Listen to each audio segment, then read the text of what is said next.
Football is not just a game.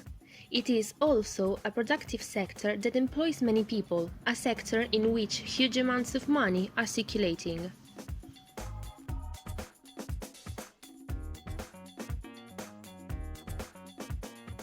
The language of the chronicler's imprint has evolved over the years, partly due to the changes in the dynamics of the game. New lexical elements replace the old ones or rely on them.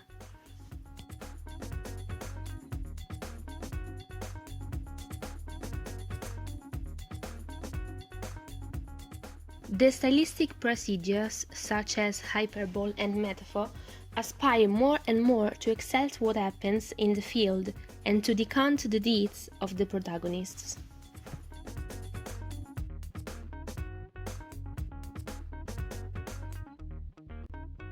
The Sports Chronicle appears for half narration and half opinion, and the subjective part of the chronicle allows us to make some more consideration. The reporters, on the one hand, do not just make moderate and quiet comments, but often flow into the words of feeling and passions, while maintaining the propensity to objectivity.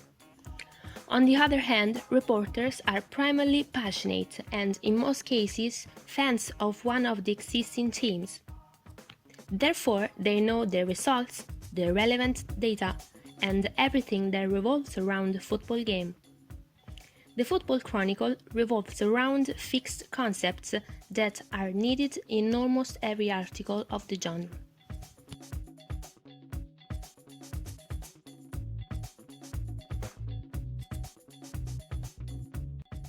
In 1919, La Gazzetta dello Sport was born, which found a direct opponent in sales in the Corriere dello Sport, born in 1924. Thanks to the success of football broadcasting, a new special language was born. When we speak of a special language, we must necessarily also speak of a sectoral language, and the sports sectoral language is rich in technicalities.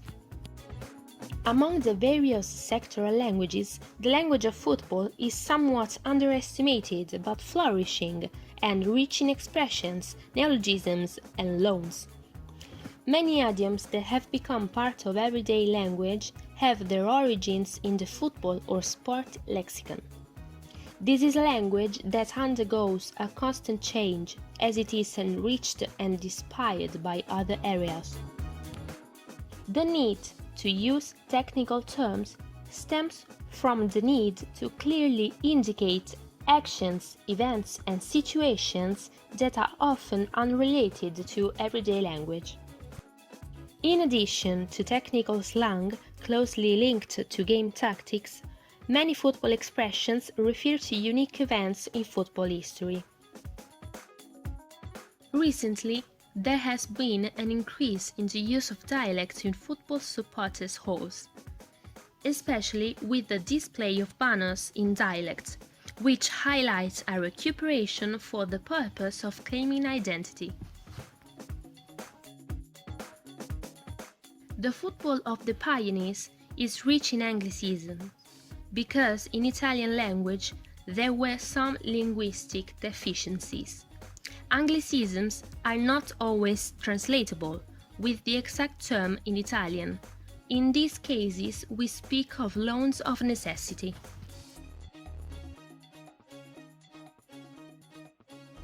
Concerning morphological processes, the presence of some suffixes and prefixes is noted, and terms are also obtained through the process of composition. Football is lived with liturgical attention. From an early age, we learn the syntax of what will be the language for writing and speaking about a game. It forms our character, helps to shape our imagination, and most importantly, will follow us forever.